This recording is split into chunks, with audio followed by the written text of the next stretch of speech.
I don't hear myself through my headphones. Yes, man. Like, I feel real good about this right now. Pay attention, because you are now listening to Permission to Speak Freely. This episode of Permission to Speak Freely is brought to you by First Alert, powered by DataMiner. DataMiner's First Alert product for the public sector alerts first responders to breaking events, enabling the fastest real-time response. Provide aid to citizens on the ground within minutes. See where citizens need help during natural disasters. First Alert was 12 minutes ahead of major news. Learn about events as early as possible. Do you want 35 emails to crowd your inbox in the morning on Mondays? Get First Alert. So this First Alert thing, right? I thought it was gonna be cool, right? Like I thought one of the chiefs in the mess, one of the bros was like, hey man, like it's this thing called First Alert, man. And it pretty much, lets you know everything before anybody else. Like it gets everything from like Twitter. And I'm like, oh yeah, that's probably cool. I get to know everything. Like First Alert really does tell you everything. Like I never knew how much I didn't want to know everything until I started to know every damn thing from First Alert, man. So we are not sponsored by First Alert, and that thing haunts me, man. And I'm too lazy to stop because they send the notifications to my Navy.mil thing or whatever, and I'm too lazy to find out a way to stop the notifications, man. So I don't know. Have you ever heard of First Alert? I thought we had a sponsor, man. I thought it would be like, yay, let's go. No, man, I thought we was in there, man. Man, we don't got no sponsor, bro. We don't got no sponsor. It's funny, I ain't never heard of no First Alert, man. Look, I was listening to, so speaking of First Alert, right? It's a show called 911, right? It got Angela Bassett on it. And come on some channel. But me and my wife started watching it. I think some shit. Yeah, I think it's a Fox show. It seemed like we started watching it on Hulu, right? And I was looking at it a couple of times, interested in it. Like, oh man, I want to check this out. So, I talked to Angeline and I'm like, hey babe, let's start this show 9/11. And like we watched the first episode and it was good, but we watching it. We got like a rotation of shows, so. I'm like, we watch a whole bunch of other shows and stuff. One day we on the phone, right? I started working again, right? I'm not teleworking. So I started going to work and decent hours. So I'm on the phone with her. We talking, man, and I'm like, well, what you doing? She's, I'm watching TV. I'm like, oh, what you watching?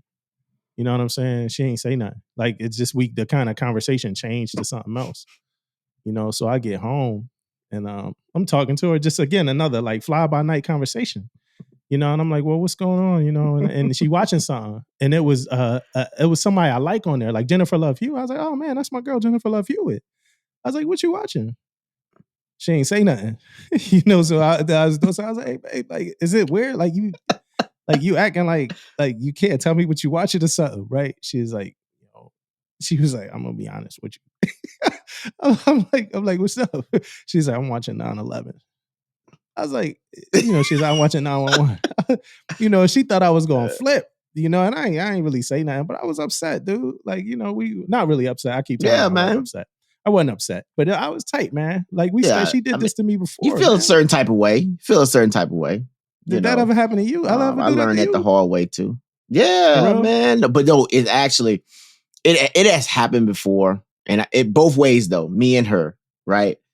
But now, after both of us was kind of salty, now we kind of, on the same page with it now, man. Even when I go to, on a trip and say I'm going on the plane, I go on that plane, I can bust like 5 or 6 episodes out. I let her know ahead of time. Hey, I'm watching this so she can, watching while I'm out or whatever. So we most definitely on the same page now, but we have been, I'll never do that, man. On different that's a pages violation, before, man. Like that's a violation. You can't do that, man. Yeah, you can't do that to your wife. Man. I feel you can't man. do that to your husband. I'm tracking. Like that ain't cool, man. She did that to me with Handmaid's Tale, man. She did the same thing with Handmaid's Tale. Now it's like it'd be like for me, it's like I don't even want to catch up. Like I don't even want to watch the show no more. Yeah, man. Like, and I've been same way, man. Now I don't know. I really want to catch up, but I'm so upset about the fact that you can go back and watch it. No, I don't want to go back and watch it. You know what I'm saying? Start right here. Go ahead and start. Hit play. She ever offered to watch it again with you? Like, yeah, she'll watch it back. She'll watch it back with me. Like, so now I get to be the one that's watching it without no clue what was happening, but you know everything.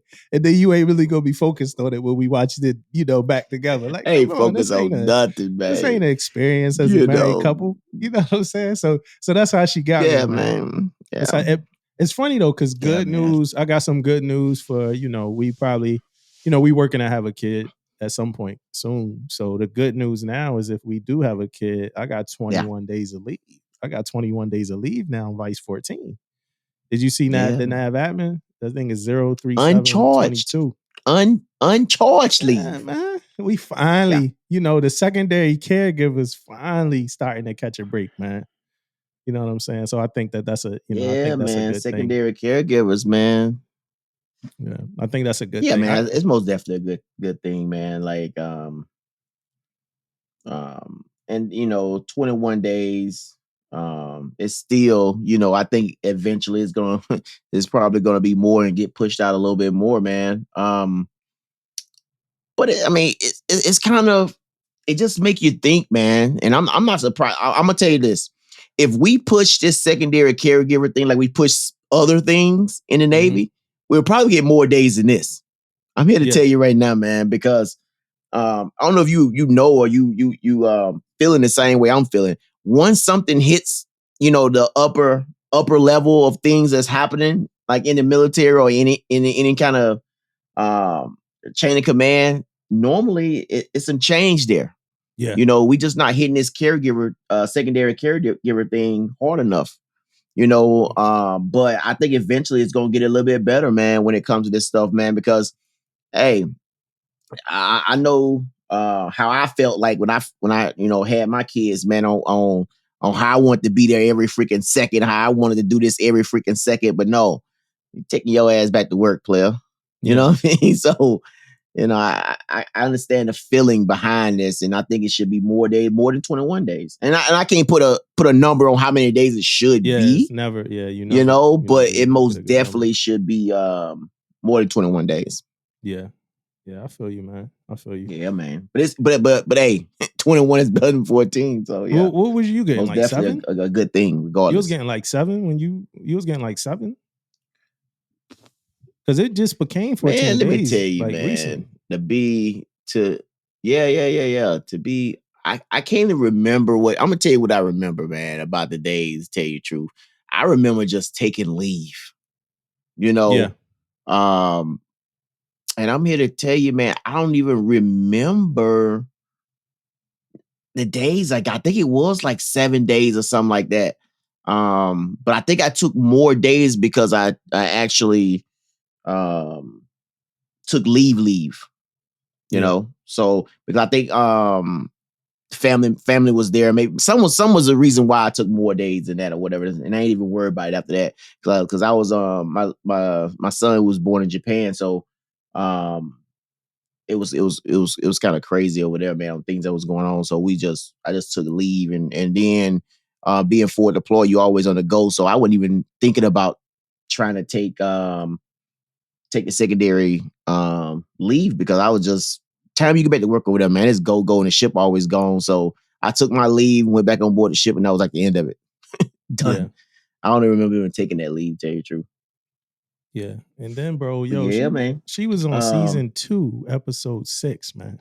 It wasn't like we watched season 1, episode 1. Season 2. And she was on And you say you just watched what? How many episodes y'all watch?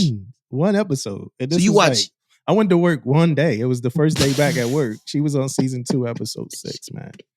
And I'm like, she what binge watched. She was like, I put it on and it pretty much watched me. I'm like, well, how you get to season 2, episode 6? Then? Like, you should be on still episode 2, So she's like, I'll watch it again. I ain't catch everything the first time.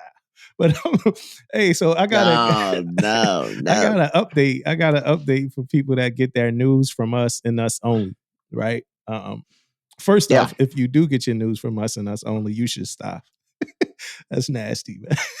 Nobody should get their news only from us. Maybe some civilian that like listen to us, they might not know about the military, but don't get your news just from us, man. We on Navy Times just like the rest of y'all. Like, so please don't make us your sole source for Navy news or military news. But for real. My update is on that. We talked about the on our Oh By the Way episode, we talked about Walter Reed, the barracks in Bethesda, for the hospital, the barracks in Bethesda, and all of the sellers from any building that had issues. I think one, they couldn't regulate heat, so it was like getting too hot. Then it was just that other building that we knew had all the issues. They all been relocated to commercial lodge in our other barracks, right?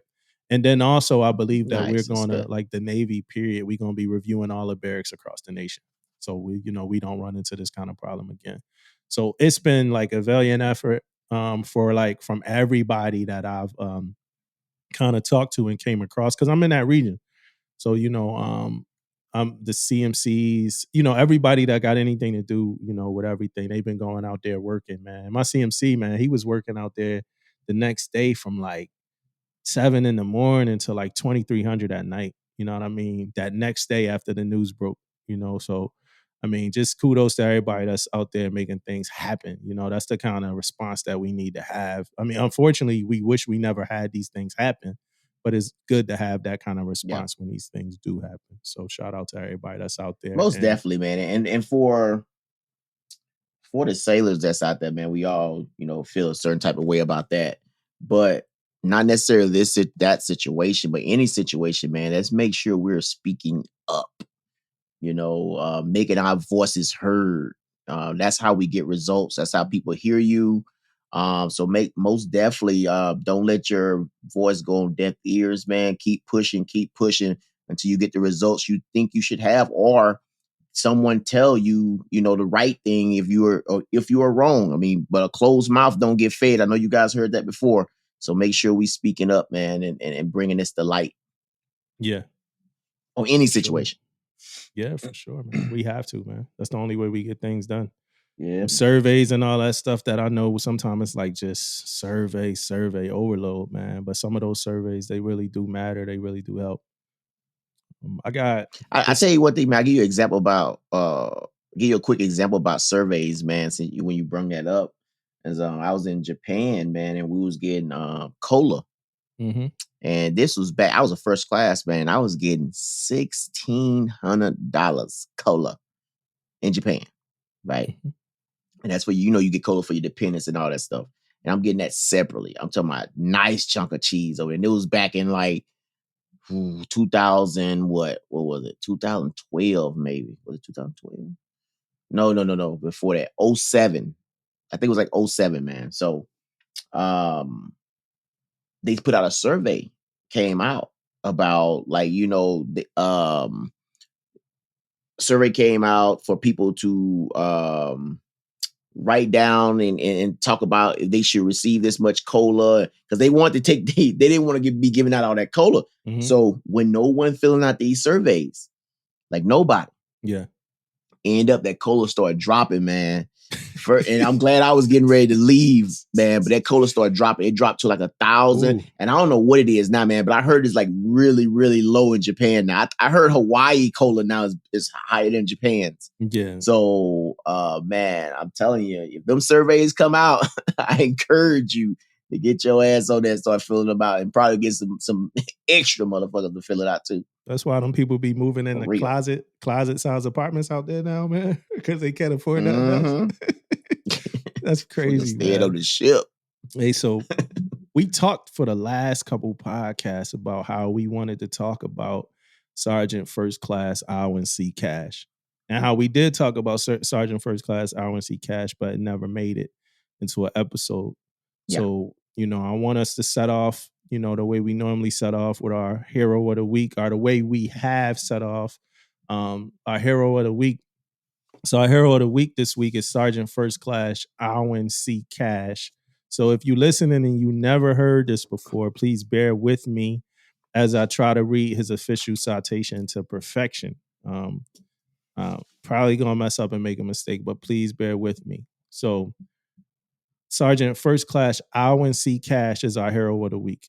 Official citation. The President of the United States of America, authorized by Act of Congress, March 3rd, 1863, has awarded in the name of Congress the Medal of Honor to Sergeant First Class Alwyn C. Cashe, United States Army, for conspicuous gallantry at the risk of his own life above and beyond the call of duty.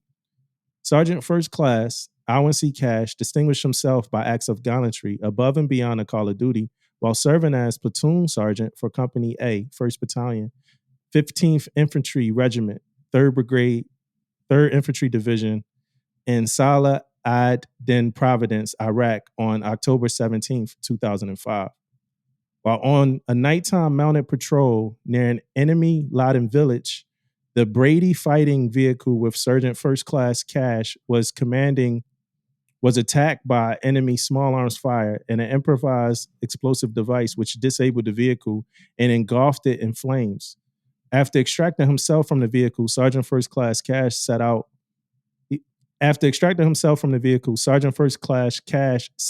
extracting the driver who was trapped in the vehicle.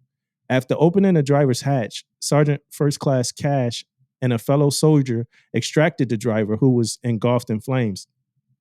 During the course of extinguishing the flames on the driver and extracting him from the vehicle, Sergeant First Class Cashe fuel-soaked his uniform, igniting and causing severe burns to his body. Ignoring his painful wounds, Sergeant First Class Cashe then moved to the rear of the vehicle to continue in aiding his fellow soldiers who were trapped in the troop compartment. At this time, the enemy noted his movements and began to direct their fire on his position. With another element of the company engaged the enemy, Sergeant First Class Cashe seized the opportunity and moved into the open troop door and aided 4 of his soldiers in escaping the burning vehicle. Having extracted the 4 soldiers, Sergeant First Class Cashe noticed 2 other soldiers had not been accounted for, and again he entered the building to retrieve them. At this time, reinforcements arrived to further suppress the enemy and establish a casualty collection point. Despite the severe 2nd and 3rd degree burns covering the majority of his body, Sergeant First Class Cashe persevered through the pain to encourage his fellow soldiers and ensure they received needed medical care. When medical evacuation helicopters began to arrive, Sergeant First Class Cashe selflessly refused evacuation until all the other wounded soldiers were evacuated first. Sergeant First Class Cashe's extraordinary heroism and selflessness above and beyond the call of duty were in keeping with the highest traditions of the military service and reflect great credit upon himself, his unit, and the United States Army. Sergeant First Class Cashe. Man, that's crazy, man. Well,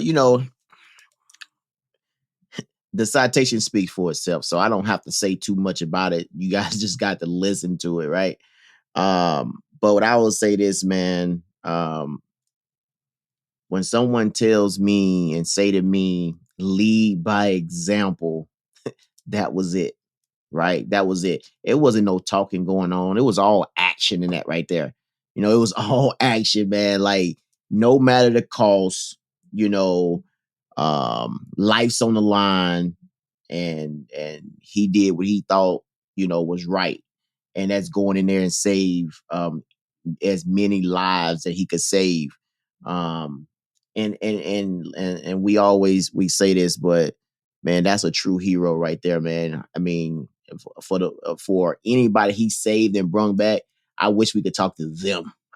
You know what I mean? Because I'm here to tell you, man, like, what are you thinking and what is going on in your mind before he opened that hatch up? Mm-hmm. What's going through your mind before he opened that back door up to that vehicle to try to get you out? What are you thinking? What is going on? Because I know they probably think they about to lose their lives, man. If everything's up in flames, man. But here go the true hero, man. So did they say the story? Did he end up living on? He's no longer with us now. But he lived through that though, right? I don't want to say, I think he did. So yeah, it says on October 17, 2005, the vehicle was struck by the IED. He retrieved 6 soldiers and an interpreter from the burning vehicle. He received burns on nearly 72% of his body. Right. So that happened on October 17th. And then November 8th, 2005, he passed at Brooke Army Medical Center in San Antonio, Texas. But he did the So Gulf he War. did pass from his wounds, huh? Yeah, for sure. Okay. Yeah. He did the Gulf War. Yeah. He did Operation Iraqi Freedom, and he did the deployment in 2003 and a deployment in 2005. And he enlisted in 89, bro. So he enlisted in 89, and this was in 05. So, you know, he had some tenure in the military when he was still going out fighting and, like that's over defending our 20 some country. years right there, man. Yeah. That's over 20 some years. Yeah, he was in there, man. Oh, man. He was in there. So, you know, and these awards were just given away by President Biden December 16th, 2021. You know, so wow, that's kind of that's kind of crazy too, man. If we are thinking that that's not worthy, if that story right there is not worthy right there, woo. Yeah, man. Yeah, he's a true. And then like I read some other stuff about him, you know, and they just was saying he's a Florida guy. But they were saying he's a true soldier, man. You know, he's a true soldier. Yeah, no doubt. One of those, you know, grit kind of guys, man. So that was one that we wanted, and I know I made a couple mistakes, you know, like sometimes it's so hard to read those things. I don't know why, but that was one that we wanted to talk about a while ago. And you know, we just never got a chance to talk about it. So, hey, big shout out. He got family. He survived by his wife. He got some kids, a son and 2 daughters, I think. So, big shout out to his family. And like, y'all had a hero, and y'all had a real hero in y'all family. And shout out to all the heroes out there. And most definitely, and I most definitely want to say this too, man. I know we read, you know, this hero of the week and things like that from these citations, man. These citations is very emotional, man. Yeah. And I'm not a tearjerker. I'm not a crier. I'm not any of that stuff. But I speak emotionally when I'm talking about things. And trust me, man, some of this stuff, man, is very, very emotional when you reading it, man. Like, it's like, man, it'll take you back a little bit and make you just sit your ass down and think for a second, man, on some of the things these guys did. And then the words, like I think I said laden instead of laden, enemy laden. You know, some of the words just, you know what I'm saying? Like the words just, but hey, shout out, man. Like I said, man, love to all of those heroes and stuff like that. Real quick, man, quick. I don't want to talk about sports too long. I was talking to my mom, you know, I was like, hey, you heard the by the way? She's like, yeah. Every episode I talk to her, she's like, yeah, Damon is so funny. You know, Damon is funny. I'm like, yo, he don't even be saying that funny, man. like he's just funny. Like, he's just funny. Why? Don't be trying to hate. Don't leave me alone, man. Yeah, man, I'm funny. Yeah, I'm a funny guy, man. Funny, man. I'm like, yo, like, you know, you taking my friend serious, man? Like, you just saying my man funny, like, even when he's serious. Like, you taking my man serious? You know what I mean? Like, she's like, it's just Damon. Big shots out the moms. What's good? Yeah, so, but our last episode, she was like, yeah, I watched it. No, oh, by the way, she's like, I listened to it, but y'all, you know, she's like, y'all talked a lot about sports, football, you know what I'm saying? I was like, oh, yeah, we had to, you know what I'm saying? But, so the Super Bowl, right? Did you enjoy it? Was it everything that you know, wanted to see out of it as far as the just game? Like, hey, it almost played out just like I thought it was gonna play out, though, man. I said this from, I don't know, in the past episodes. I think I did say it in there, though. We talked about it. I said, you know, that defensive line was gonna take over. And I remember saying Tennessee, you know, got to the quarterback, and I know Rams on paper have a better defensive line than Tennessee. And at the end of that game, that's what showed up, man. That defensive line was in Burrow face every time, man. So yeah, man, the game was good. Halftime was good. Leading up to it was good, man. It was a good show, man. I'm not surprised, man. Like, leading up in the halftime, man. They're in LA, so you know it's they're gonna go out in LA, man. And the only thing that I regret about the whole Super Bowl is the fact that I didn't get on top of it early enough when it comes to this Super Bowl. Like an hour and a half away from me. You know what I mean? Like, I wish I would have planned earlier, because I knew earlier, like a year or two ago, that this Super Bowl was here. So I wish I would have had better plans ahead of time and waiting too late. I think it would have been a great experience for us to go down there and check that out. Yeah. But other than that, man, it was great. So let's talk about that halftime show for a second. Halftime was what's your take on it? Halftime was great, man. Halftime was straight you know, it was my era. You know what I mean? When it came to the Super Bowl and halftime, people I grew up watching. So it was great for me. And then I know I'm always looking at social media, looking at what people saying and things like that. I know that's not everybody's, era and all that stuff, man. But for me, it was great, man. Snoop, Dr. Dre. The only person that wasn't in my like time zone was Kendrick Lamar, but Kendrick Lamar is a beast. You know what I mean? And I mean, so that didn't really like matter, you know what I mean, to me. But everybody else is like I grew up on, so the show was freaking outstanding, man. Like the only piece that I told my wife, and I think I may have mentioned this to you before, I wish they would have did maybe a tribute to Nipsey. Mm-hmm. Other than that, man, everything else was like great, man. Yeah. So I mean, for me, I was happy to see hip hop in the Super Bowl, hip hop period. Because like Mary J, an R&B artist, but she's still under the hip hop umbrella. She's like the queen of soul, but she's like she was always brought up under like a hip hop umbrella from working with Puff to like everything she did. So she's like, a queen for like hip hop, acts. I was happy to see hip hop. So the Method Man back in the day. Yeah, she was doing, songs and stuff like that. So just for the sheer fact that it's hip hop, and if you're gonna do hip hop and you want a current act and you want somebody that's like big enough to like kind of like control that crowd, you gotta go with Dr. Dre, right? You have to. Dr. Dre is probably responsible for like you got like the forefathers, but Dr. Dre is probably the godfather of like modern hip hop. Like I don't think you have much hip hop if you take Dr. Dre out, you take NWA out. And they could probably enter through other forums, but Dr. Dre was a big part of NWA. So you get rid of that. You get rid of Snoop. Snoop came through with Dre.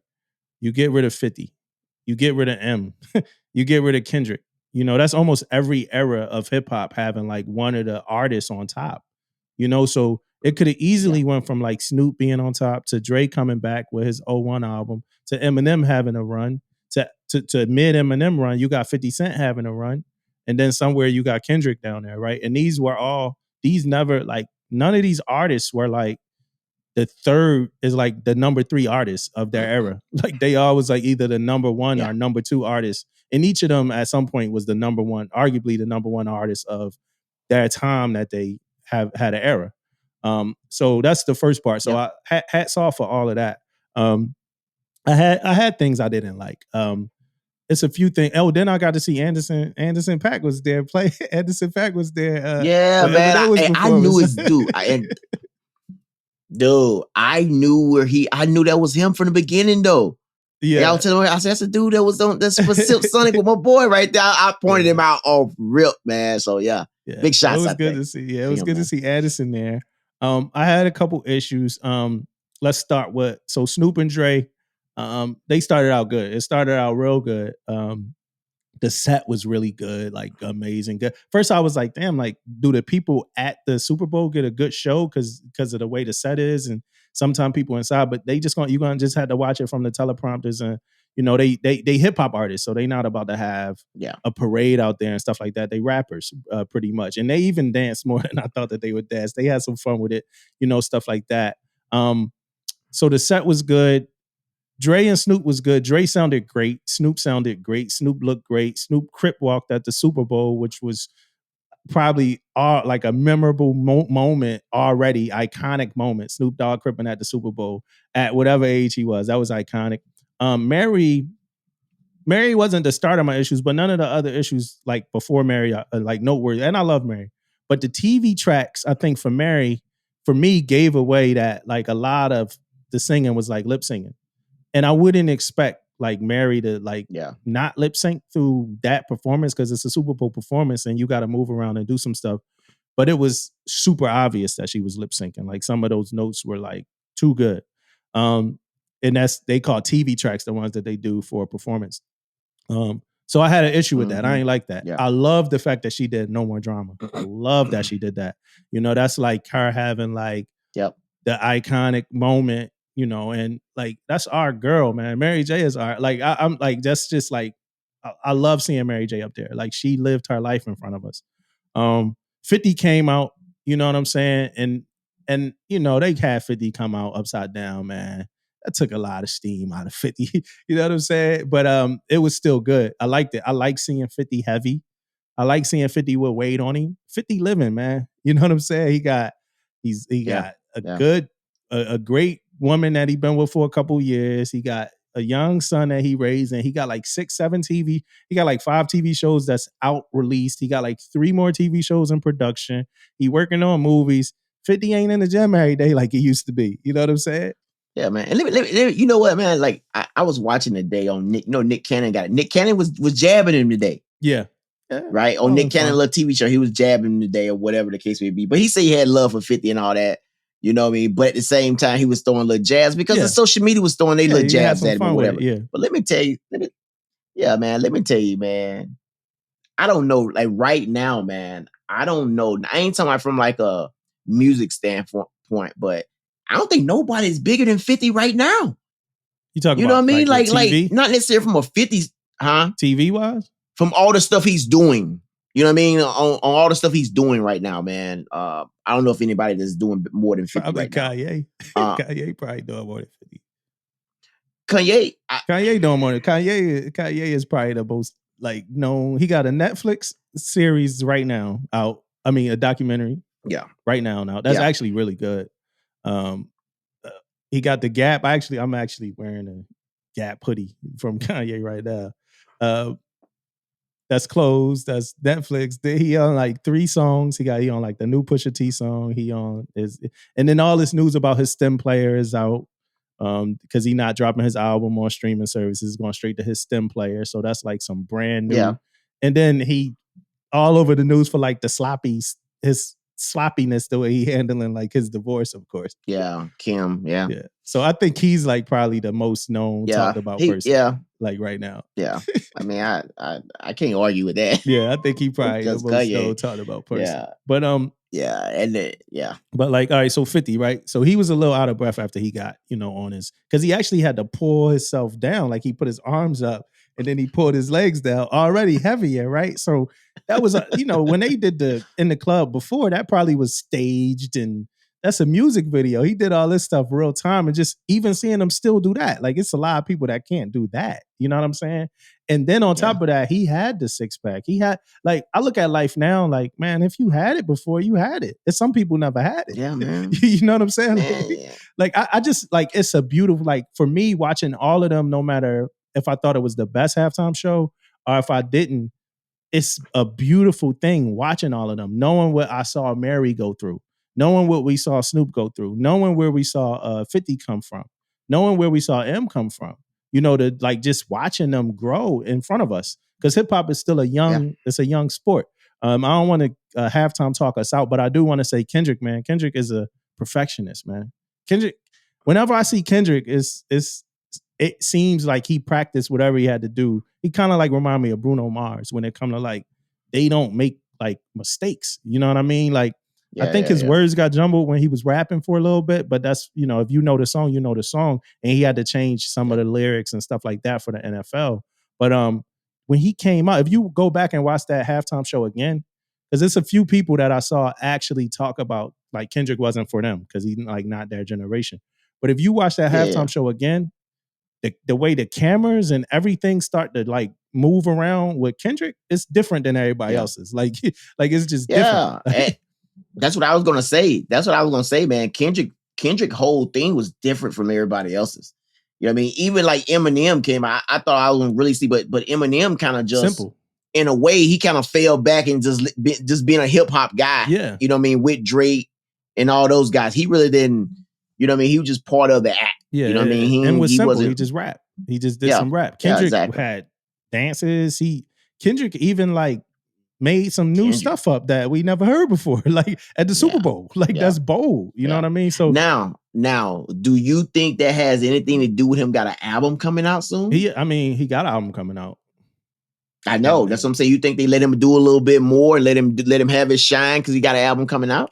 I don't know. I feel like Mary had the longest outside of Dre and Snoop. I feel like Mary had the longest run. Yeah. And I think she had the longest time. I felt like Kendrick was short, but I mean, of course, I think the look was because he had an album coming out for sure, you know. Yeah. And then I feel like Dre kind of fell short on the Tupac tribute. I feel like it was like 6 seconds long, man. Like he just hit the keys real quick. He hit the keys. Yeah. Made everybody kind of like feel it a little bit, and then he hit the keys real quick. Then I feel like they could have done more with lighting and stuff. Hey, y'all gonna hate me for this, but I love hip hop. So if anybody listening, they like, damn, he's still. But I feel like they could have done more with the lighting and stuff when he did Still DRE, man. Still DRE is to me at this point a top 5 hip hop record, like in my generation and time. And I feel like they could have done a little bit more with the lighting, but I mean, it is what it is with that, man. But all for the halftime show, but still in that same context, you were saying you was on social media and you saw people talking and stuff like that. Me too, right? But I always find it funny when people go out their way to say something that to say something wasn't for them, yo. Like that gets me sometimes. Like, yo, these people be quiet about a million other things, but you want to chant to the highest of heights that something wasn't for you. You know what I'm saying? Yeah. And it's I only commented to people like in they only thing I said in them people messages. I send people like no shit messages when they one-on-one message. I had to, man, because I know them. You know people, you know them. Yeah. And I had like 2 people in my that put out on my that showed up on my feed, man, and said they didn't know who that guy shouldn't have been there. Who is he? Kendrick? You know what I mean? Kendrick. Yeah. And I had to remind them, like, kind of like, who, if you don't know who this is, man, and you in LA, you know what I mean? Don't be surprised, Kendrick there. Yeah. You know what I mean? Like this is LA. It's the LA thing. But then I had to like remind them, man, like, you guys better. The only thing I did was I found the name of his album and stuff and just sent it to him like that. Check this out. Yeah. You know what I mean? Yeah, That's all I said. Like, hey, just check this out. He man. made arguably one of the best albums in the history of hip hop. Yeah, just check this out, man. That's all you gotta do is just check this out, man. Yeah. you sold. Yeah. I ain't got to sell him. You listen to this shit and see he selling. It's an undeniably good album. Good Kid, Mad City, right? That's what you talk about, right? Good Kid, Mad City. Yeah, that's all his albums are undeniably good, but Good Kid, Mad City is a different level of undeniably good. Like it's like a movie. Yeah. But last week we talked about. I asked a question about MOUs and MOAs. Memorandums of Agreement, memorandums. I got the answer, man. Okay, okay, here we go. You would think, right? And I was talking to the listeners, man.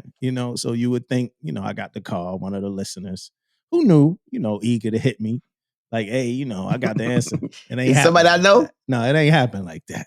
It ain't happened like that. I had to dig a little deeper, and I found it myself. So, man, if you want to know where to find like any information about memorandums of understanding, memorandums of agreement, you go to DODI, right? Department of Defense Instruction 4000.19, the support agreements. And it's going to talk all about MOUs, MOAs, which ones like involve monetary transactions, and which ones don't, right? So that's that.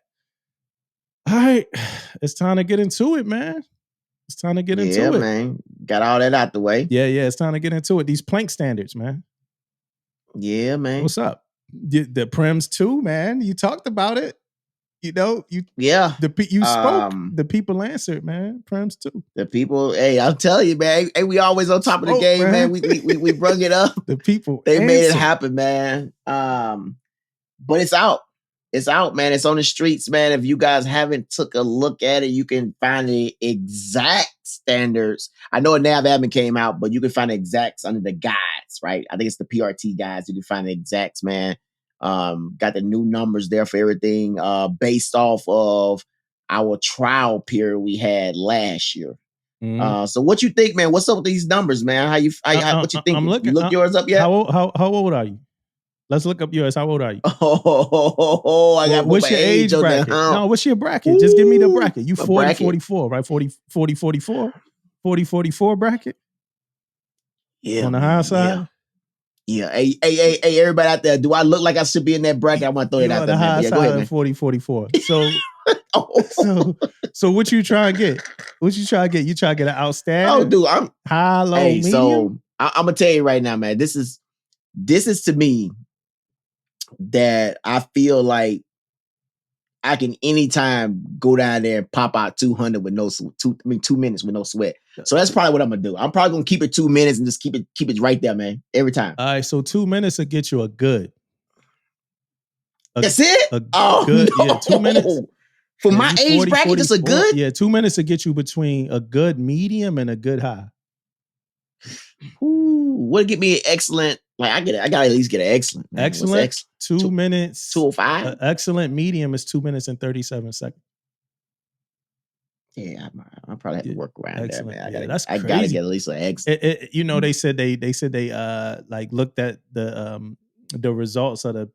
I read it to you because I was like, I don't believe that shit. I'm telling you right now. I was like, everybody was talking about how they wasn't doing shit. It said we learned from an analysis of 26,000 forearm plank records from calendar year 2021 PFA that sailors perform well overall. There is a minor gender performance differential. As a result, we revised the forearm plank standards to be gender specific, separate male and female scoring tables with a gradual age group stratification. Yeah, well, of course, you know, those numbers going to change when we start looking at like different genders. Like, you know, of course. We've been doing it the whole time, though. That's not brand new. No, but remember the curl ups. It was gender specific. Yeah, I know. Yeah, they probably. But remember, it was one standard when they tested it out. It wasn't different. Oh yeah, I got you. Yeah, so then we, you know, they was like, oh, we found out, and I know we in a different kind of like world. You know what I mean? So that's probably like the best way to do it is to like put it out with a standard, and then be like, oh man, we realized that different genders do this thing different. You know, where to some of us that's probably obvious that like you know, different people gonna do planks differently, or different people gonna, you know, on a big spectrum, you know, it's gonna be a difference between genders. Like, you know what I mean? Yeah. But I think that's kind of cool to kind of do it initially the same for everybody, see if everybody, you know, on the same playing field, and then being like, nah. Yeah. You know what I'm saying? Well, we got a guest coming up that I'll talk to. I got some questions about that stuff anyway. But midterms. Yeah, I have no. Dude, I ain't gonna. What's up? One more thing about the. I have no issue with this plank thing though, man. So if anybody out there want to talk about that, the curl ups of the plank and all this stuff, man, I think the plank is like way more easier. When it comes to my run or me getting on the bike afterwards, man, because we used to do that curl up. The second one, we used to do it the second. You do the push up, then you used to do the curl ups, then you should do the run or the bike or whatever you want to do. And I remember how my hips used to be burning when I used to get done with them curl ups, man, pulling up and down. So, man, it put a little bit of pressure on your shoulders for your push ups or whatever, but not that much, man. So I'm most definitely a fan of the planks. I ain't gonna lie to you, I'm a fan of the planks ain't bad, but I gotta do I'm aiming for probationary this time. So that means I gotta do yeah, right. 106. I gotta hit a 106 and I'm good for probationary, man. So we gonna see how that goes. Man. Yeah. Nah, I'll probably get them. You wouldn't be able to make it to the next year. You did probationary, man. You'll be thinking about that for years to come. I'll probably give them that satisfactory medium. but they also if you pass this one, if we have 2 PRTs next year, you validate. So the validation is kind of back, and you know, validation back. Yeah. If you have 2 PRTs next year, you validate. Oh shit! Right. I might have to get my gang together, get going this time, man. Yeah. So I was on my Navy HR, and it's like 40 NAVADMINs out already, man. Mm-hmm. They cranking them NAVADMINs out, man. And I was looking at some stuff you sent me, and I'm like, man, it's like so many NAVADMINs, man. So the midterm NAVADMIN came out, the one we talked about before, where they kind of add, like, giving some more information now to midterms and giving away like infographic. It's a infographic kneeboard card with a list of 5 questions is provided for supervisors and members to reference during midterm performance counseling conversations. Right? These questions serve as the foundation to promote greater member engagement and provide quality feedback. You know, so, and I do want to talk about, you know, me coming to a command, you know, and taking over. as a leader at that command and doing midterms and doing them just the way that I've done them. And then after I did the midterms, going back into the instruction and seeing like, damn, I did these wrong. Like, yo, grab a piece of scratch paper and write your top 3. Yeah. write 3 things you're doing well. Write 3 things you could improve on. And give me your logo, your short-term goals, man. Just give them to me. Then I go into instruction. It's like, yo, it has to be written on the eval, paper in that format. And then they got to be turned in and all that stuff. I'm like, all right. So I had to email my seconds. Hey, guys, we're going to transition these papers over. You know what I'm saying? So I'm glad we got some clarity. A little bit different these days, man. Yeah. Yeah, I'm glad we got some clarity with that. Yeah, most definitely. We got our midterms coming up. So yeah. Most definitely got a little clarity on that, man. I know you had something about Flankspeed that you. Yeah, I wanted to talk about Flankspeed for a second, man. I wasn't going to talk about it, but this NAVADMIN came out about Flankspeed and it kind of like it varied on certain things that was working and wasn't working for Flankspeed. And I'm at my command right now, man, and I'm here to tell you right now, nobody, and I'm at a senior command, nobody is working with Flankspeed. Yeah. Like nobody. But this NAVADMIN coming out saying like it's going forward and it's starting to do great things. But it haven't reached us over there at N44, man. We working on Flankspeed right now. But I hear it's doing it got some good things going for us. So I'm most definitely finna get more involved with it. I'll be getting emails from MCI and all that stuff, but most definitely, man. I guess it's the transition period. You know how people don't like to see change. You know what I'm saying? Like I'm used to coming in, checking my email, checking this and moving on and doing other things. So now all that stuff in a switch. So but I gotta find out the plan, man, because it seemed like every time we try to get into Flankspeed, it's always an issue. I always talking about ITs, oh, this ain't working. Because we looking at them. You know what I mean? I got 2 ITs and I get told all the time that they're inspectors. They're not IT. They're not IT guys. They are inspectors on board the ship. So I keep asking them all the time, man, like is your Flankspeed ready? Your Flankspeed up? Nope. They having some issue. They're having some, but obviously everybody's not having issues. You know what I mean? So I got to figure out what's going on. How is your Flankspeed? You got Flankspeed? Your shit up and running? Flankspeed is not it, bro. Like Flankspeed is just not it. I'm sorry. I'm not able to really use it. I don't really know how to use it. And I'm all right with like electronics, right? I'm all right with text, right? I like anybody who know me personally know, I like smart home stuff, like a whole bunch of techie kind of stuff. Flankspeed ain't it, it's too much, man. I'm not like, and since I like the techie stuff, I like convenience, right? I don't like, I got a card and that, I got an NMCI let this thing just work, man. Like, and it ain't, man. Nobody, like, it's just not good. And then we making transitions, like way too much stuff. All right, we making the Flankspeed transition. At the same time, we making a web DTP light transition. At the same time, I'm at a shore duty command. We making a whole transition from using another program, Don Tracker, to something else. So it's like, yo, why are we making so many transitions at the same exact time, man? And then it's like we ain't even figured Flankspeed out yet. It's like you get to a command and they like, yeah, if you don't got Flankspeed yet, that means you on a list, the rollout list. And you just gotta wait till you get this random email and transfer everything over to Flankspeed. Man, Flankspeed is not it. Yes. We should have. And I got the random email and shit still don't work. Yeah, we should have rolled it out slower than that or something, because it just wasn't. That's not the way. Hey, we need to. They're trying to get that Teams thing going to the Teams and all that stuff, man, to make it more convenient. Teams is not doing it, man. Teams ain't doing it. I started on Teams meetings and stuff. None of that stuff for me. Somebody else might be having. I know somebody just up and running.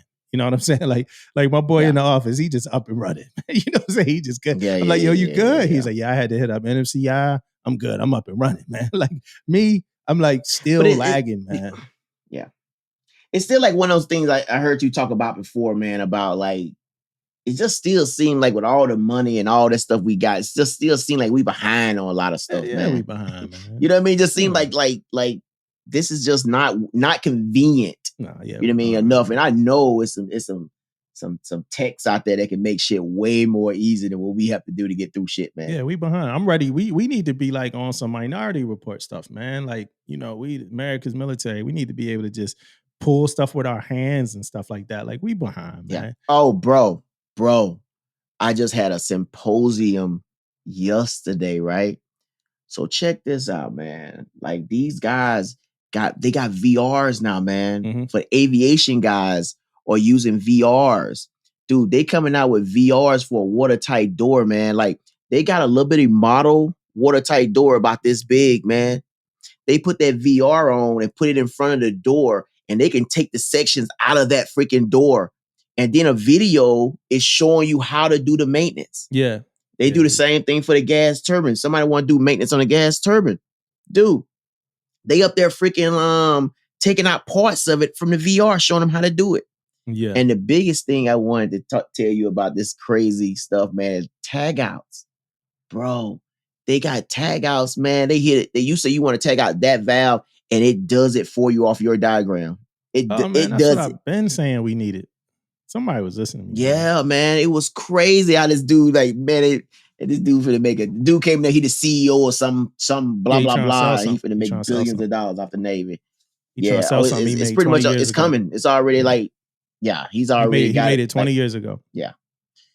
Yeah, I would bring it up, man. He made it 20 years ago. We should have patented that shit, man. We gonna get you gonna get that out of that, man. Yeah, I was talking about like this full ship kind of electronic tag out, all types of, thing. And now somebody actually got it, man.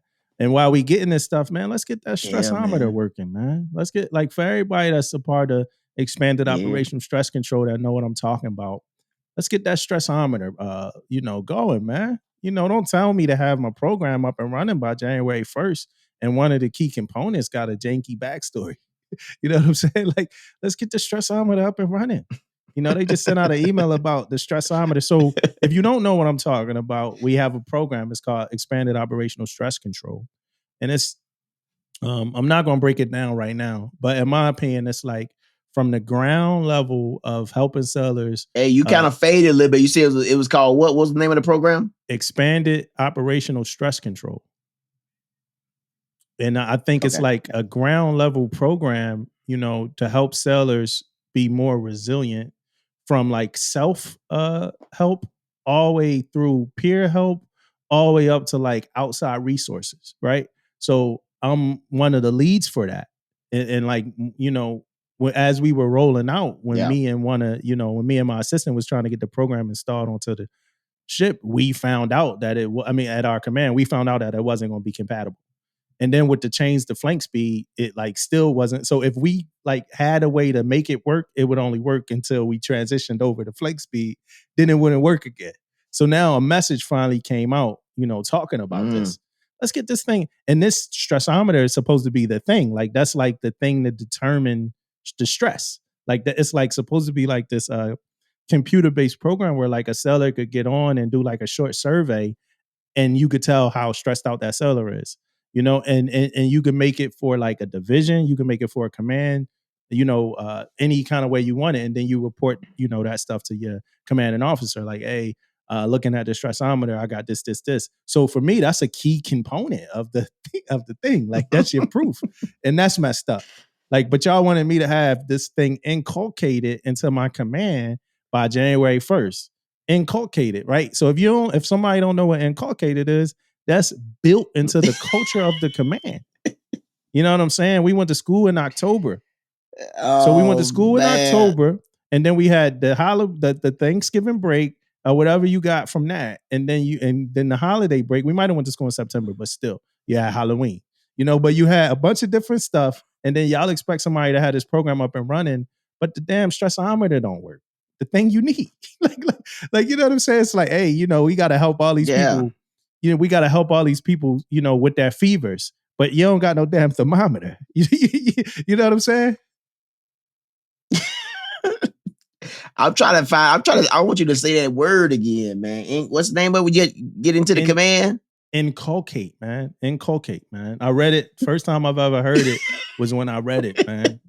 you know, and I'm all go for it. But give me some tools that work, man. Give me some tools that work. Oh, man. You know what I'm saying? Yeah, man. Give me some tools that work. Yeah, What's man. up with this DPAP, man? So, man, let me tell you about this DPEP, man. First off, give me 1 second. So first, what DPEP stands for, man, is Direct Procurement Enlisted Program, right?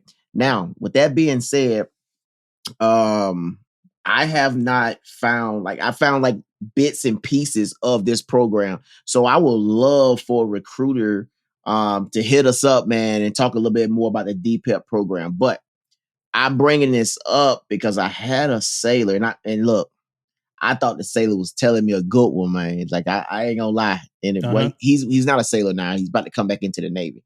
But he got out. He was a fireman, and he listened also. I'm sure you're gonna give me shit about saying this, but he got out as a fireman.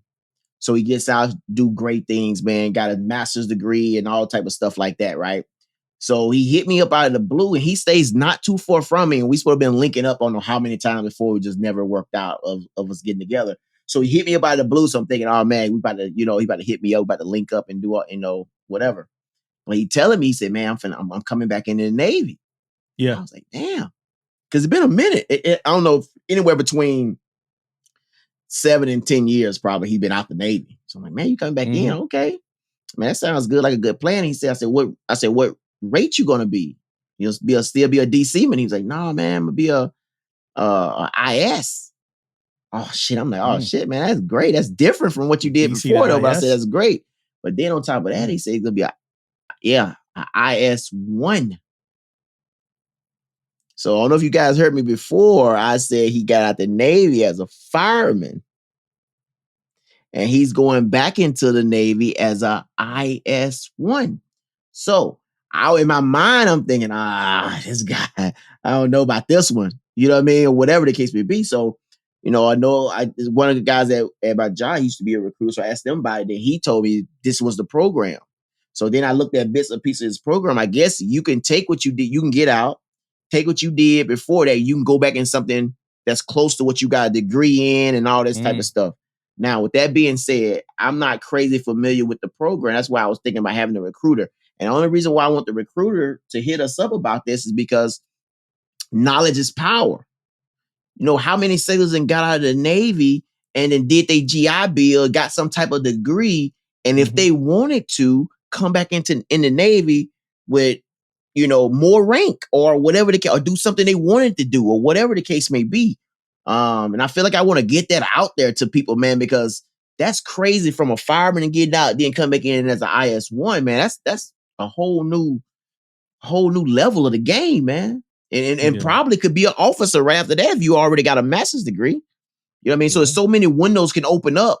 And how many people know about that? Because I didn't have a clue that anybody can do that. But time I brung it up to this ex-recruiter that I talked to, time I brung it up, he mentioned it. Yeah, man, it's blah, blah, blah. So he had heard about it before. So yeah, man, I like to talk to recruiter about that, man. I think that's information we can share and get out there to people. Yeah, man, it's so much knowledge. It's so much knowledge out there about just career stuff that I don't think too many people know. You know what I'm saying? Yeah, man. A lot of opportunities out there, man. And I agree with that. What's the deal with this chief petty officer assignment? We was talking about the chief petty officer assignment of optimization NAVADMIN 002 22, right? So it came out, first of the year. And the reason why I'm bringing it up is mostly because of the fact that I think we need to get that right. I didn't see too many times where I'm not saying it's a bad thing and not saying a first class can't do it. But it's putting people in the positions they should be to lead, right? So this came out, and I think they're going to have a summit on this from February 28th start February 28th through March the 4th to try to talk and try to get these alignments corrected. There's a lot of billets out there right now that does not have a chief petty officer that should have one there. So I think so far, what I read about it, I think it's a good idea. We just had something like this with the E8s and E9s also. But I still think most ships, especially small boys, the chiefs lead from the front. You may have 3 or 4 senior chiefs on there, you know what I mean, a CMC or something. But most of the time it's chiefs. And a lot of times what I see when I go on these ships out here and I do my inspections, I see first classes filling those billets. Sometimes second class, you know what I mean, running the show in some of these divisions where they should have a chief there. And the biggest thing is for that because one thing about it is that when you on some of these ships, it's a certain amount of training and a certain amount of leadership that a chief has, right? And the reason why they should be on board the ship and doing that job. And if we can get that right, I know we're headed in the right direction. And I'm telling you right now, every ship I go on, manning in the chief mess is a problem. Yeah. Manning on a ship, period, is a problem. Yeah. But I also know that for a fact. So I think this is in the right direction. They have a summit coming up. So, and that's ComNav. PERS got this summit they're doing. So we'll see what happens, man. And I hope it's some kind of way we can get some information from it. Yeah, Manning. I mean, and I'll be trying. It's probably time to hit the streets, man. You think it's time for us to get out in the streets and start scooping people up, man? Like this is the Manning issues, man. It's crazy. You know what I'm saying? Like everybody probably holding they like It's crazy. Everybody probably It's like crazy. really kind of holding their breath till Top Gun 2 come out.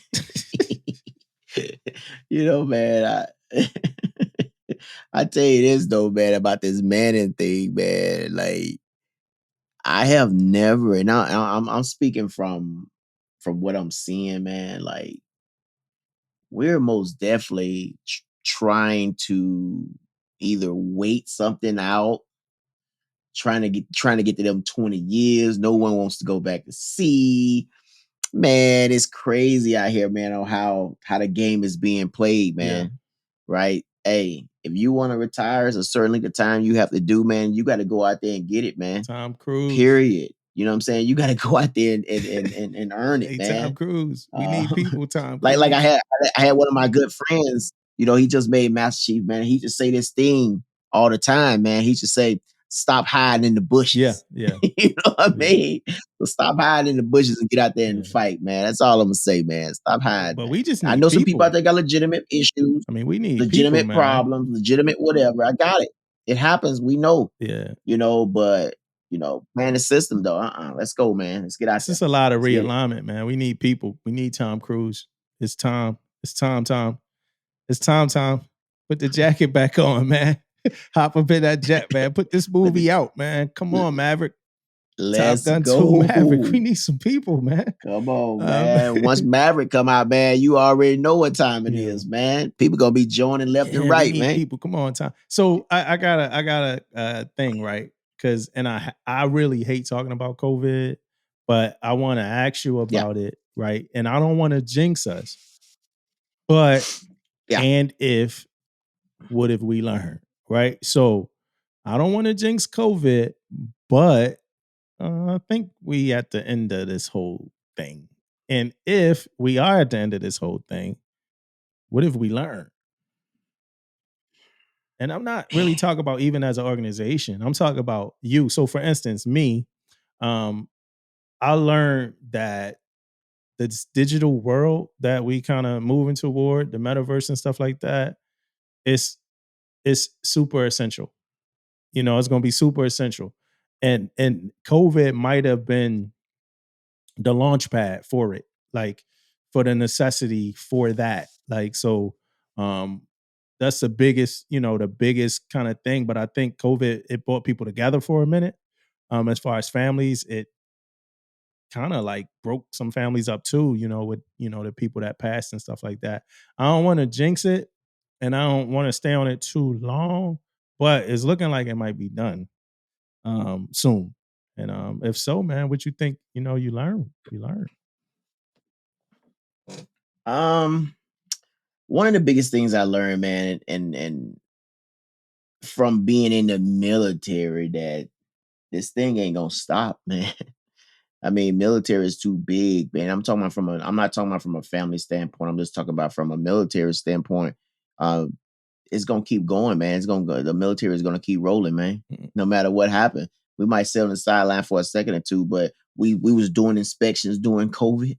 We were still going out to sea during COVID. We were still doing damn near doing everything but probably pulling in the ports during COVID the entire time. So what I learned was the Navy, the military, they're going to always adapt and overcome anything and keep rolling. Yeah. And I'm saying that also to say for all the people that's out there thinking that you don't have time to take care of yourself and the Navy's gonna freaking can't move without you, you better think again. Mm-hmm. You know what I mean? You're gonna retire and you're gonna go on and ain't nobody gonna hear you. Give you about 6 months. Ain't nobody gonna know your name no more. So keep that in mind, man. Adapt and overcome every time, man. So I think that's what we learn, man. How to adapt to things and overcome and still get the mission completed. Do you ever well, before I get there, right? Because I got a couple transparent topics, right? Some transparent stuff I want to talk about. But before I get there, is swim call overrated, man?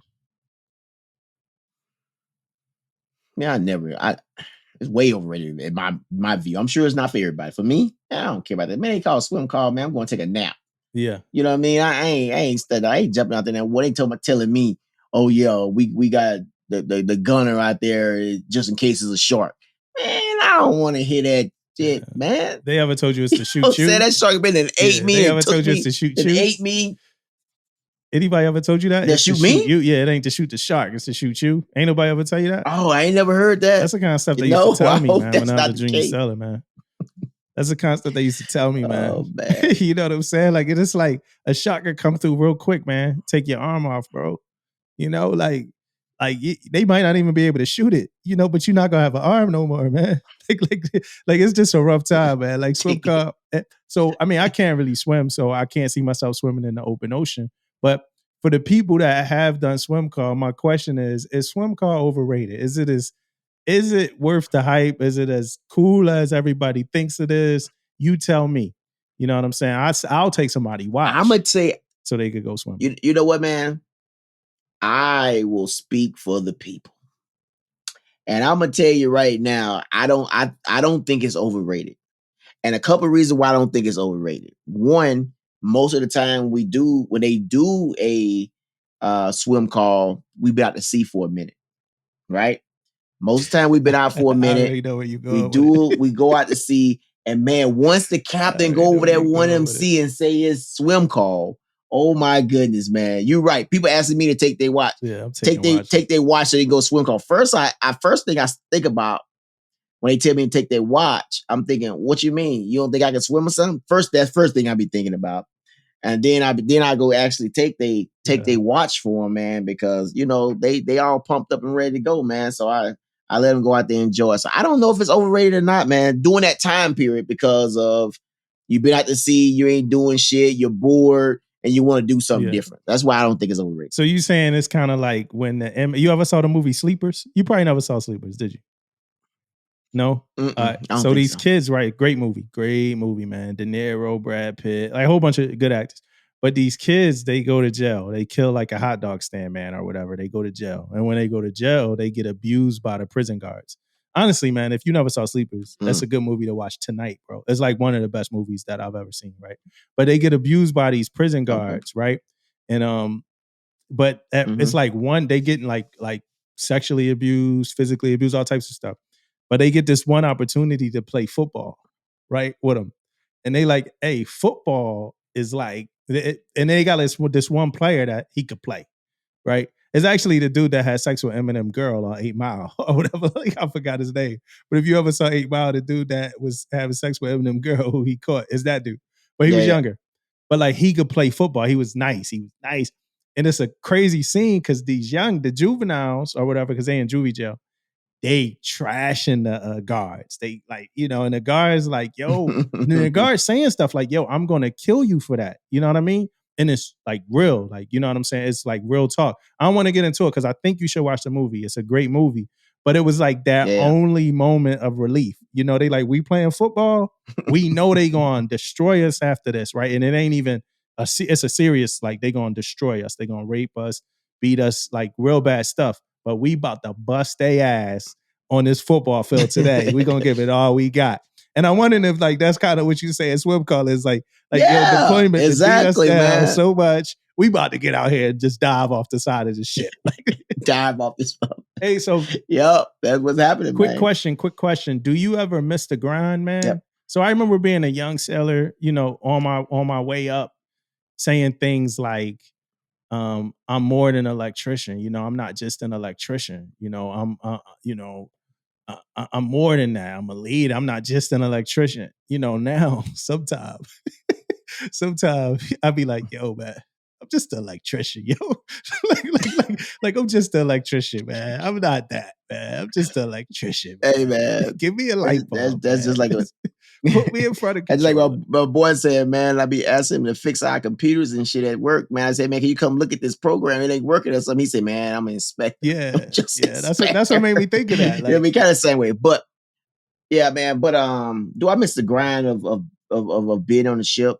Of just being a DC man, not even being on a ship. Because if you're on a ship, you know, you're a senior chief, you leading. Not a ship, just being a DC man. And from I want to stage it right, man, because I don't want you to like, you know, I don't want anybody to kind of get it confused. I know you like leading sailors. You know, I know you like to lead sailors. We all do. You know, I love leading sailors too. But I'm just talking about simple DC3 leggings, man. Just going doing PMS checks, man. Do you ever miss that grind? I gotta talk while you're thinking, man. That's listeners can't just. That's a hard question, man, because if I was DC3 leggings, that dude probably missed the grind. Yeah.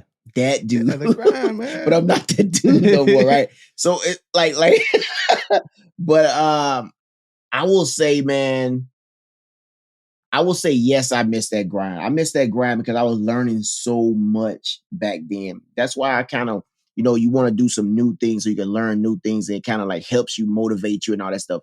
That DC guy that was back then, man, was grinding to get qualifications, grinding to trying to excel, grinding to try to be number one and all this type of stuff right there, man. I do miss that. Yeah. I do miss that, man, because sometimes you can get stagnant and nowhere else to go, and you kind of like, man, what am I supposed to do now type stuff. So I kind of do miss that grind because I had a ceiling I was trying to reach, you know. So I do miss that, man. But other than that, that's like the lights went out. The lights went out on my at my command in the building just the other day. The civilians like, oh man, like half the lights went out, and I'm like, yo, you know, I might be able to check. And then they was looking at me like, yo, who you? Like you just like you just like an SEL guy. Like you're not like a yeah, I'm like, yo, I'm an electrician. You know what I mean? Like I could go, I could go do that. You know what I mean?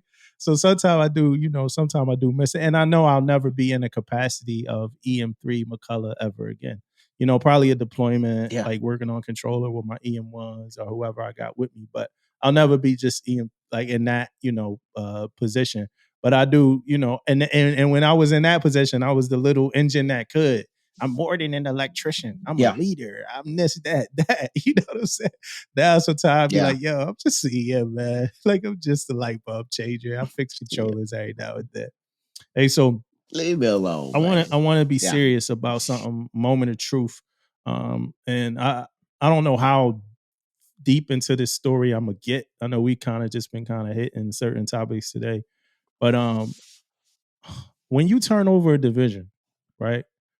Are you ever hard on yourself about something? At first, I was using the word self-conscious, but I don't want to use that word. I want to use hard on yourself. Are you ever hard on yourself about what you, whether it be a division or a program? Are you ever hard on yourself about what you given to somebody else?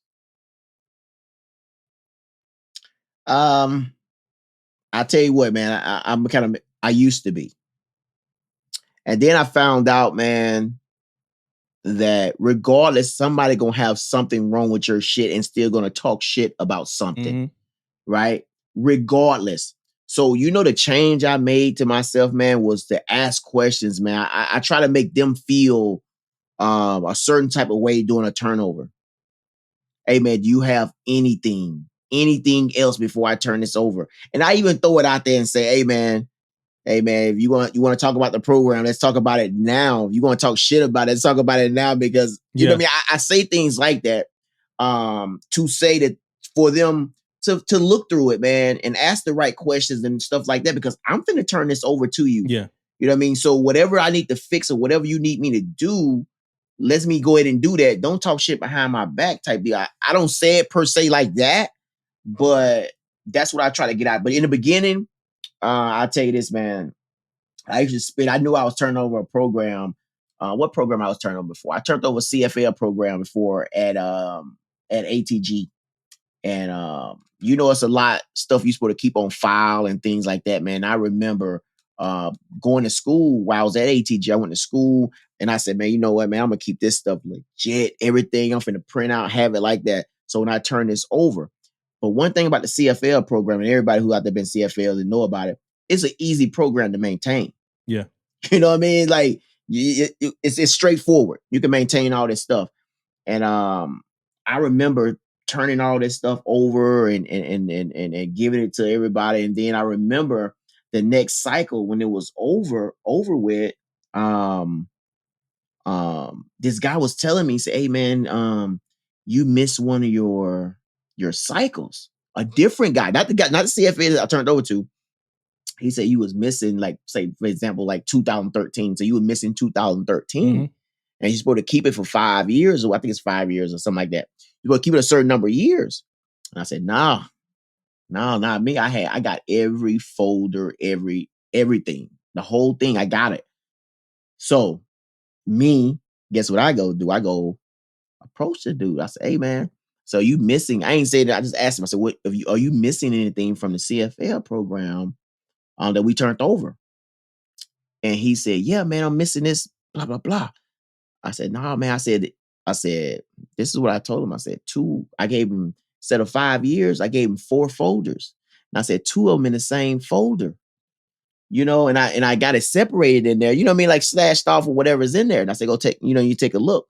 But that goes back to show you, man, that like whatever you do, somebody gonna find something and try to twist it in a way to try to make. I ain't gonna say everybody. I shouldn't say that everybody, but it's always something though, man. That's why now today I try to be transparent as I can. If I got something jacked up, I try to tell people I got it jacked up ahead of time and I forgot this or whatever the case may be.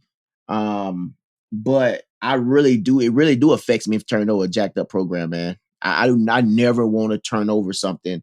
And as I got older, I remember another program I had took and I said, oh man, don't worry about this. Just give it to me. Yeah. I got it. I know what to do, blah, blah. And it end up being like a pile of shit. Yeah.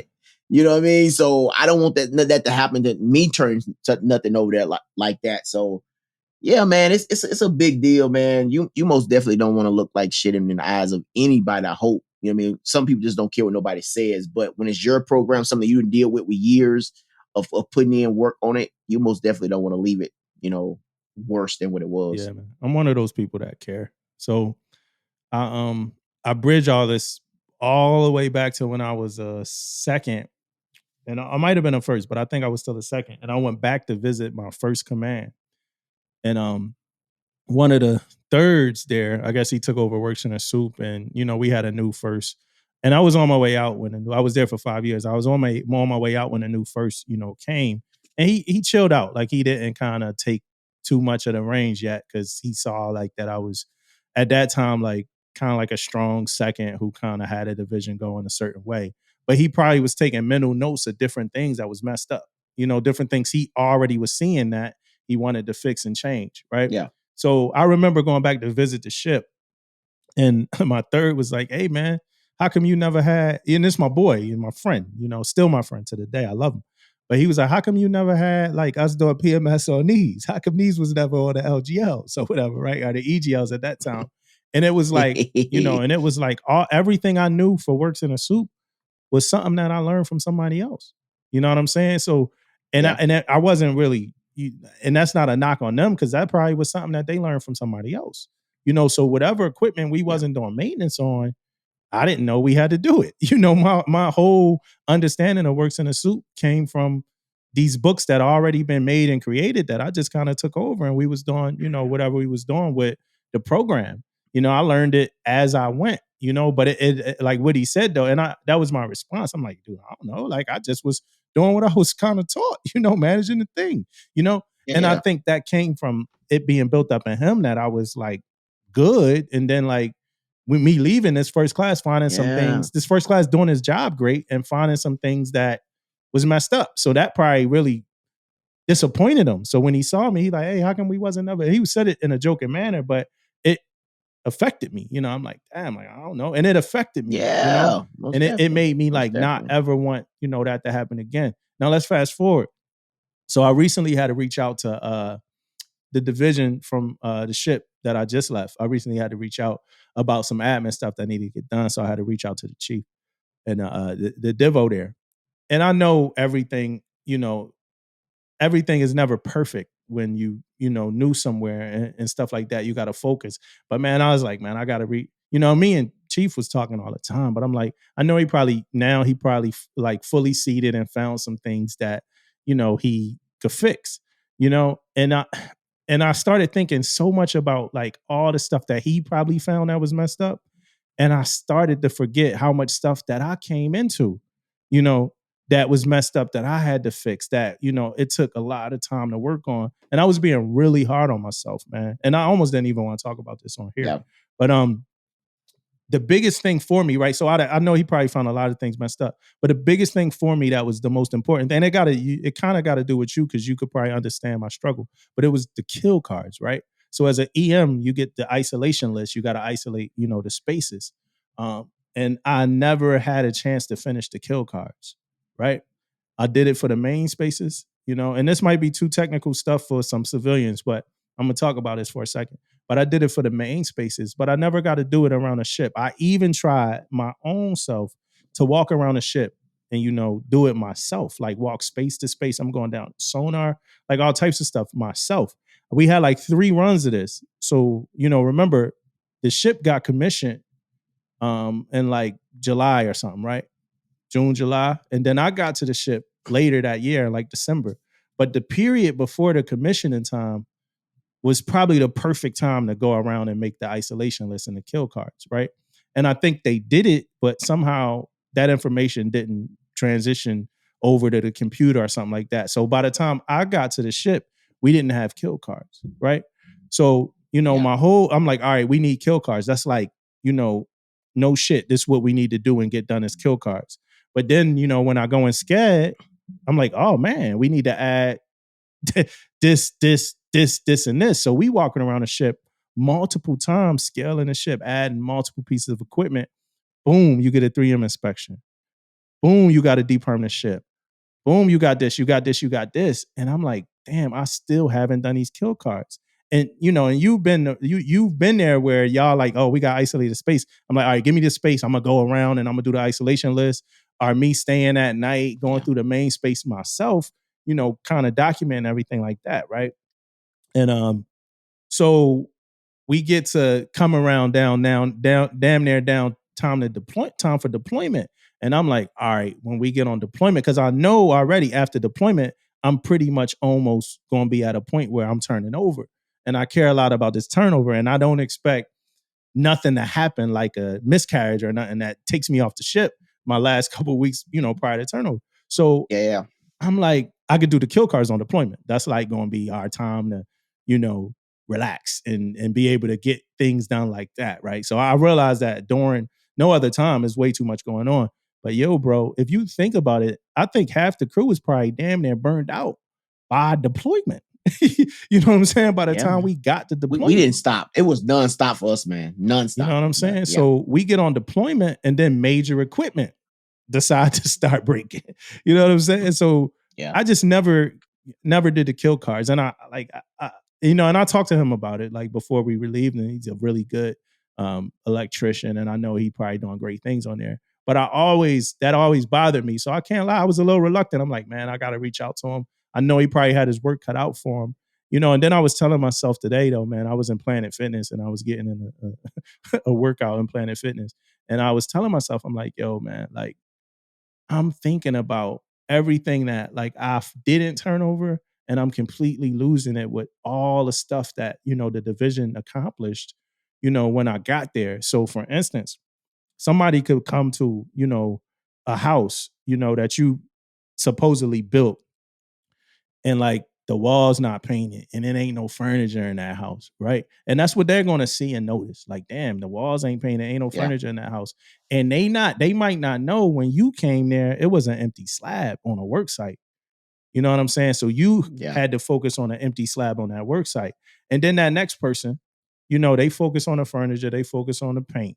Then that next person is going to come and improve on that design. Then that next person going to come and make and modernize the house and make modifications. So I'm saying this, if anybody is like in the same position as me that might be dealing with like thinking about like, man, am I being judged, or people, just know your season is your season. You're going to do what you do there as long as you know you gave your all. Now, if you was there half-assed, and that's a little different.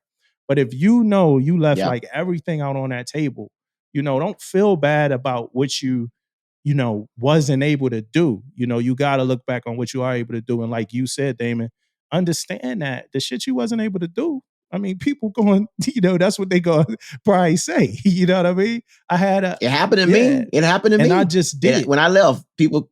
Yeah, and I just did it. I did it at my new command. And my boy JC, when I first was talking to him, he was like, man, he's a senior chief, he got some tenure.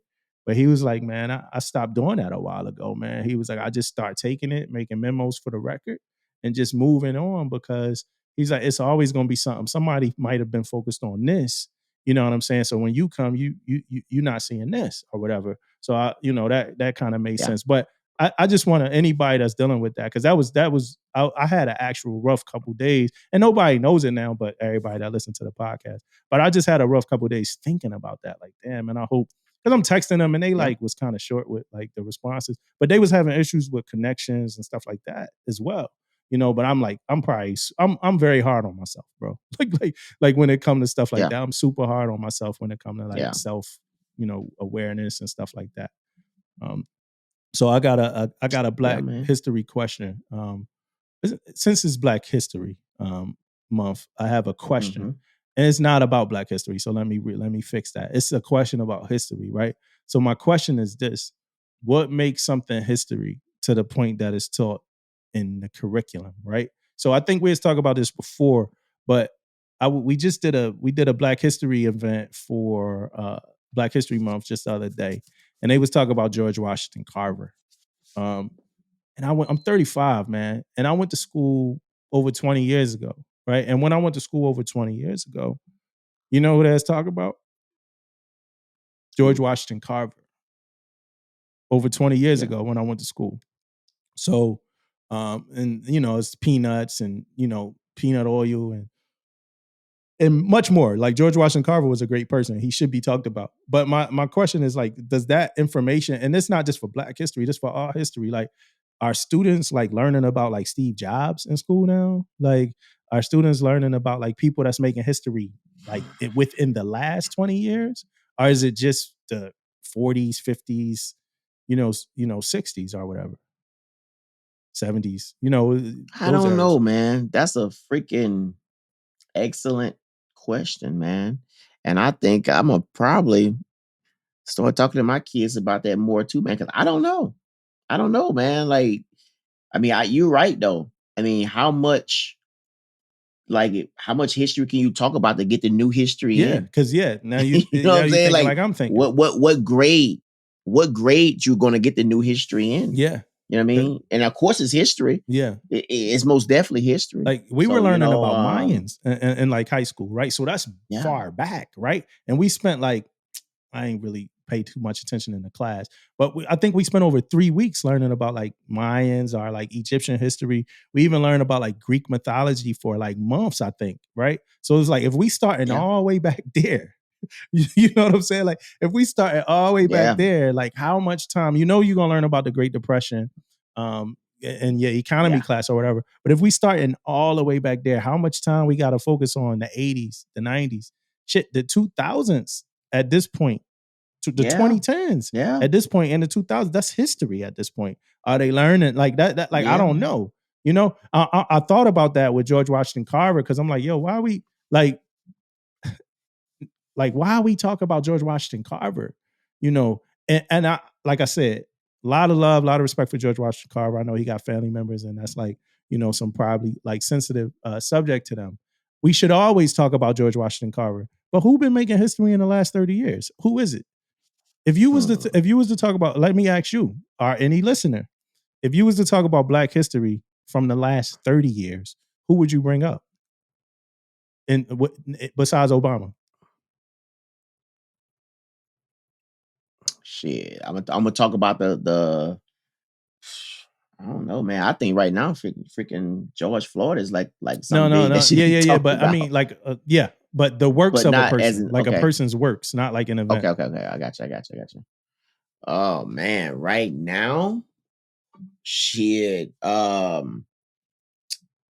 Jay-Z. But I think only Jay-Z, right? And I agree.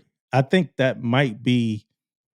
I believe that might not be agreed upon on the highest platform ever. I think most of us, like 30s, 20, like late 20s to 50s, 60s, Black people will probably say Jay-Z. You know, like it's a lot of people that probably still won't. But I think the Jay-Z is like probably like one of the first people would think of when it comes to like modern Black history. But what was the Republican that passed away? Colin Powell? 2 Republicans that passed away. Colin Powell one, and there was another one that passed away too. Oh no, I wish you ain't asked the question. I wish you ain't asked the question because we both don't know the answer.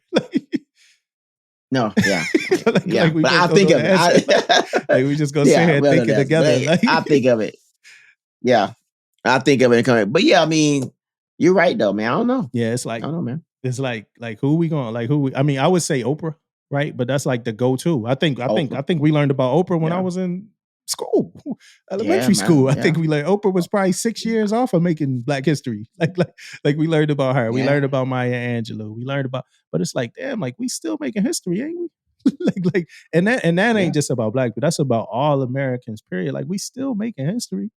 Like when we gonna update that? So I don't know. Because like we used to get knowledge and education out of encyclopedias. You know, now we just got it at the palm of our fingers. So it's like, it ain't like an updated print with the new history or whatever like that. So somebody help me. I wish it was somebody around to kind of help me with that. Yeah, somebody hit us up, man. And any history though, like I mean, I know we're talking about like Black history, man. Yeah, history. What's going on with the history anyway? How is that being how is the curriculums working now when it comes to history? Yeah, they should be learning about Tom. I don't know. They should be learning about Tom from MySpace. They should be learning about Napster.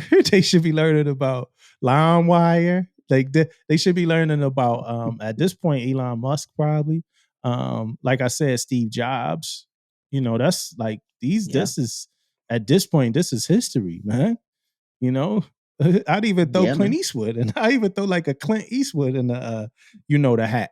You know what I mean? Like this is at this point, this is history. We need to be learning about this stuff. We can't still only be, and I don't mean to take the other stuff out the curriculum, but we can't still only be learning about that or break it down by grade. Yeah. Like I said, I don't know how it's done. So I need to get around. Yeah, and I don't know how it works because you're right.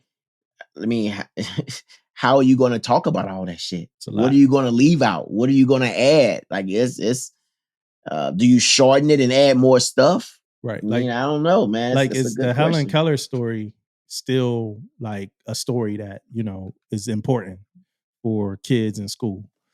Like to where it's taking up X amount of time. Are we still reading Catcher in the Rye? Are we still reading Lord of the Flies? Are we still reading, the Gregory Peck book or whatever? Like, is it still that same curriculum or has it been updated with some of the newer books and stuff like? I just don't know. Like, I would love, like, I need some parents to people sometimes be silent. Like, I need some parents to let us know like what's being done and what's being updated. Bro, I remember we had a project for school trial. I hated school, right? I hated it, right? It wasn't my thing, right? But we had a trial project for school, and it was like, what do you see in your future?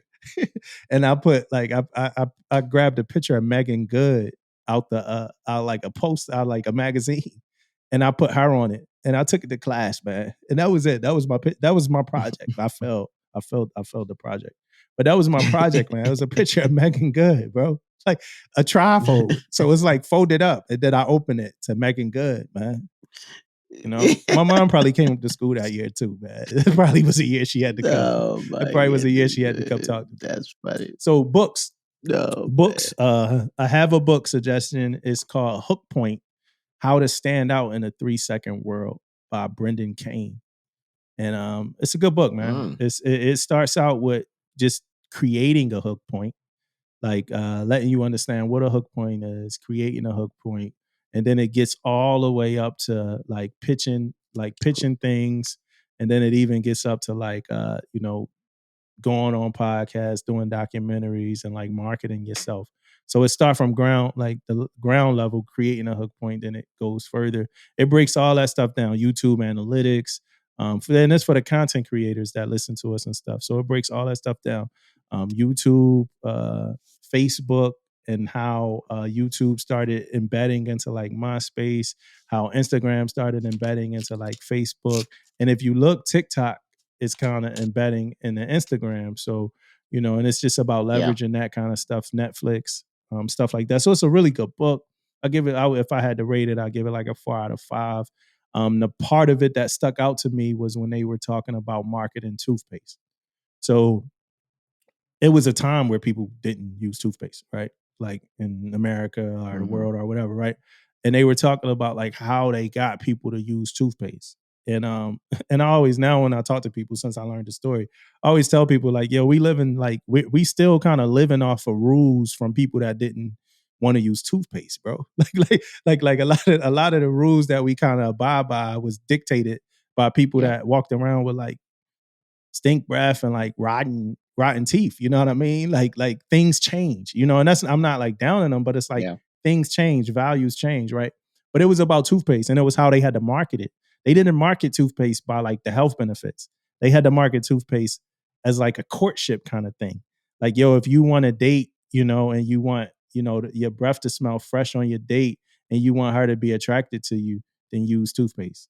If you want him to be attracted to you, then use toothpaste. So that was how they had to get people to use toothpaste, because just saying it was healthy, that wasn't really helping people, use toothpaste. So that was the part that like stuck out to me. It was pretty interesting. So Hook Point by Brendan Kane. Good book. Hook Points. Let's talk this Band of Brothers, episode 6, Bastogne. Yeah, man. I tell you right now, man, this was probably one of the most bloodiest, gruesome episode we didn't watch, man. And the other thing, it was freezing cold during this whole entire episode, and it showed, right? Again, like every episode they start out talking in the beginning of the episode, and again, that was amazing. The start to get the story going. But real quick, man, I wanted to bring up one of the things that kind of resonates with us in the military on how your leaders come out and tell you tell your leaders, I need X, Y, Z. I need all these things to make this happen. And your leader said, you ain't getting shit, but make it happen. And that's kind of what happened with these guys. They ain't got food. They was low on food, clothes. Man, they have men to cover certain things. And then the boss pretty much said, okay, close it up, make it happen type stuff, and drove off. So it goes back to, man, ain't nothing changed, man. It all stays the same, man. Just make it happen. And one more thing before I let you go, man, we'll go back and forth on this a little bit. Was them waking up in the morning shaving. What was going on with that, man?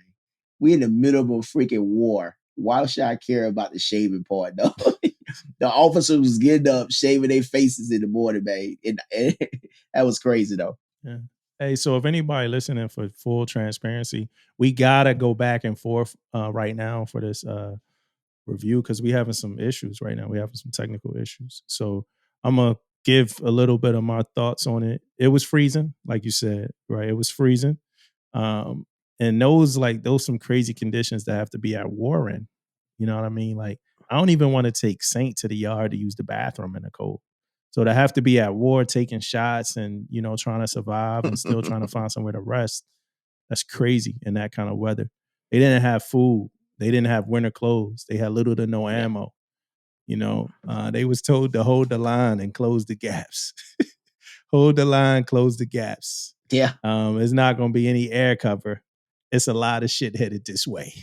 Hold the line. You know, and my thought, just like you just said, my thought was, what was the point of them even talking? Like everything they said got shot right down, you know? Like you said earlier, I don't even know if you said it now, but we've been trying to talk about this movie for like the last 20 minutes, or this TV show for like the last 20 minutes. But you said that the action keeps, like the special effect. And I think the same thing, like the action just keeps getting better. Like, and then with the snow and all of that, like that's a good backdrop to kind of film those scenes on. But it's almost like, it don't even seem like this an over 20-year-old show, you know what I mean? Just with the type of special effects. But when you got Spielberg, man, like when Spielberg is a part of the team, you can't really go wrong. You know, so my other thing was like when you gotta ask somebody, like when you gotta ask the other guys for something, you know, and he told the dude to like beg. He told the dude to like beg, even if you got a bag, we need, I think it was for like ammo or something. He's like, we need to get ammo from such and such, even if you got a bag. And it just reminded me of like when we got to send sailors like ship to ship, like across the pier to get parts, man. You know what I'm saying? Like, yo, you go there, you know, you gotta like make friends with these people, you know, kind of like oil them up, you know, let's get these parts, man. You know what I'm saying? So it kind of reminded me of that. Yeah, man. Part of the episode centered around Doc. Looking for parts and helping people. Yep. And I thought that was a great way to tell the story that they were telling for that episode. Like a great bridge between every other character by keeping it around Doc. Because Doc would probably be the primary person to kind of, you know, talk through in that episode. So I thought that was good. They got to a point where they wasn't even able to evacuate severely injured personnel. And this time I talked to you before about it, but this time I watched it on the surround sound downstairs on the bigs. It was different, you know. Now I got the Bose surround sound upstairs, so it still does the whole like up, down, side to side, you know. But these I got are different because they behind me for real. They really on the sides. It was a different type of surround sound, man. It was good. I ain't even had to turn it all the way up. Saint actually came down with me for a little bit, and he was looking around, wondering what was going on. He thought I was in battle, you know. They had to leave Julian behind. Right? They had to leave Julian behind. And Efron's response to that was rough, man. You know, having to be in the pit, embracing your guy like that, like just hugged up, clutched. Like that's love. Like it's like, yo, we didn't grew in this thing together with each other, you know, with each other. Bodies piled up. That hit me every time. Like whenever they would go back to base or whatever, and all the bodies were just piled up alongside the road, you know. And I think the last thing hit me was the first couple episodes. They kept talking about home by Christmas. Home by Christmas. And then it was like, nah, that wasn't happening. They wasn't going to be home by Christmas. He came out and read that letter. Hey, so if you listening, right, we having a bit of a lag, right? We having technical difficulties, and I hate it. I'm so pissed off right now. We got to figure something out. Maybe we both just got bad internet. I don't know what's going on, but so I'm like, I got to sign out. I want to tell you all that I love you. And after I sign out, I'm going to stop. And I know Damon going to sign out. We love you. We hope you enjoyed this episode, and we cannot wait to talk to you again. Yes, indeed. Peace out. One thing I want to leave you guys with, we got a guest next week. So you look forward to that, guys.